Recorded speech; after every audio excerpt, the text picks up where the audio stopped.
ভারতের একটি কেন্দ্রশাসিত ৩ রাজ্যের বিধানসভা ভোট চলছে আজ। পাশাপাশি পশ্চিমবঙ্গেও চলছে নির্বাচনী প্রস্তুতি।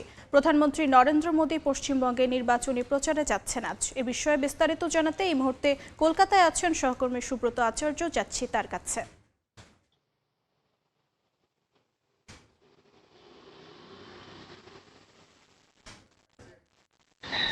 ঠিকই বলছিলেন, দক্ষিণ ভারতের কেরালা এবং উত্তর পূর্ব ভারতের আসাম এবং আসাম বাংলাদেশ লাগোয়া অত্যন্ত গুরুত্বপূর্ণ একটি রাজ্য, যেটি ইতিমধ্যেই ভোট শুরু হয়েছে।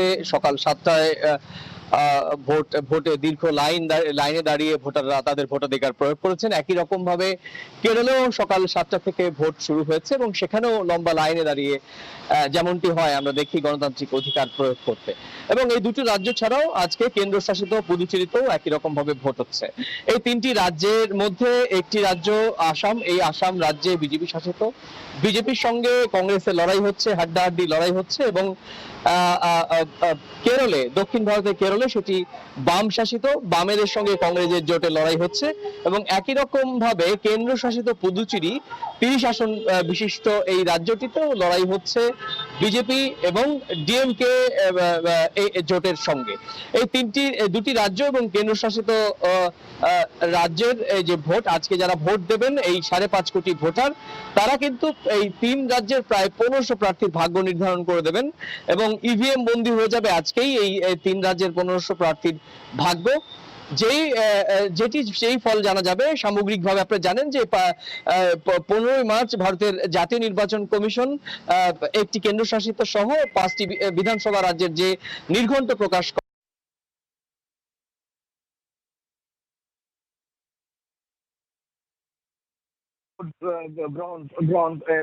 ফলাফল জানা যাবে। তো যেটা বলছিলাম যে এই দুটো রাজ্য এবং একটি কেন্দ্রশাসিত ছাড়াও বাকি যে দুটো রাজ্য ভোট হচ্ছে, অর্থাৎ আমি যে ফলাফল জানা যাবে।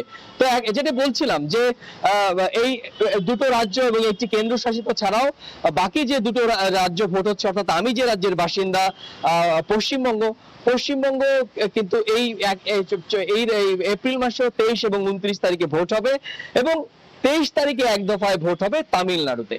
পশ্চিমবঙ্গে ভোটের প্রচারণা, আপনারা জানেন যে ভোটের প্রচারণা 15 তারিখ নির্বাচনী যখন নির্ঘণ্ট প্রকাশ হয় তার আগের দিন থেকেই আমরা দেখেছি যে ময়দানে প্রধানমন্ত্রী নরেন্দ্র মোদী তার প্রচার শুরু করেন তার দলীয় প্রার্থীদের হয়ে, বিজেপির হয়ে। এবং তারপর প্রথম আনুষ্ঠানিকভাবে ভোটের নির্ঘণ্ট প্রকাশ করার পর আমরা দেখেছি যে গত সপ্তাহে কোচবিহারের রাসমেলা মাঠে প্রধানমন্ত্রী দলীয় প্রার্থীদের হয়ে আনুষ্ঠানিক প্রচার শুরু করেছেন।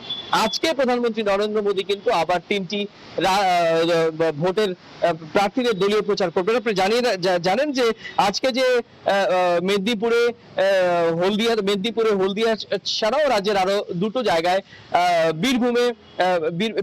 বীরভূমেও কিন্তু এরকম ভাবে তার রাজনৈতিক প্রচার করার, অর্থাৎ দলীয় প্রার্থীদের পক্ষে প্রচার করার কথা রয়েছে। প্রধানমন্ত্রী নরেন্দ্র মোদী চলে যাওয়ার পর আগামীকালই আবার আসবেন রাজ্যের দেশটির কেন্দ্রীয় স্বরাষ্ট্রমন্ত্রী, বিজেপির শীর্ষ নেতা অমিত শাহ। আগামী 23 এবং 29 তারিখে 2 দফায় যে ভোট হবে, উত্তরবঙ্গে 152টি বিধানসভা আসনে ভোট হবে 23 তারিখ এবং দক্ষিণবঙ্গে অর্থাৎ কলকাতা লাগোয়া বা এই অঞ্চলের যে জেলাগুলো, সেখানে 142টি বিধানসভা আসনের ভোট হবে 29 তারিখ। ফলাফল একই সঙ্গে জানা যাবে 4 মে এবং সেই দিনই কিন্তু রাজ্যের শাসক দল কে হবে, তৃণমূল না বিজেপি, সেটি কিন্তু জানা যাবে। তো এই ছিল আমার কাছে ভারতের যে একটি কেন্দ্রশাসিত দুটি রাজ্য সহ সামগ্রিকভাবে 5 রাজ্যের বিধানসভা নির্বাচনের রাজনৈতিক প্রচারণা এবং ভোট নিয়ে আমার কাছে থাকা সবশেষ তথ্য।